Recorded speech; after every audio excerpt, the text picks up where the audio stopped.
আজকের দিনটা শুরু হবে ভগবানের নাম নিয়ে। রাধে রাধে। সবাই কেমন আছো? আশা করছি অনেক ভালো আছো। আমিও অনেক ভালো আছি। তো এখানে আমি বিছানা গুছিয়ে নেওয়ার পর একটু জল খেয়ে নিলাম। সকালবেলা সবাই একটু জল খেয়েও খালি পেটে, তারপরে একটু ফোন চেক করে নেওয়ার পর আজকে ছিল আমার হেয়ার অয়েলিং ডে। তো হেয়ারটা অয়েল করে একটু ফেস মাস্ক লাগিয়ে নিলাম। সামনেই আমার একটা বিয়ে বাড়ি আছে, তো সেই জন্য একটু ন্যাকামো করে নিলাম, যেটা আমি করি রেগুলার। তো আমি এখানে দেখাচ্ছিলাম ফেস মাস্কটা লাগিয়ে আমি কেমন সুন্দর লাগছে আমাকে।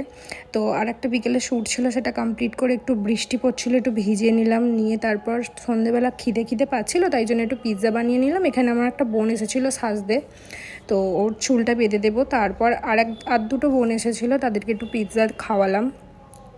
কেমন হয়েছে ওদেরকে জিজ্ঞাসা করব, রিভিউ দেবে ওরা।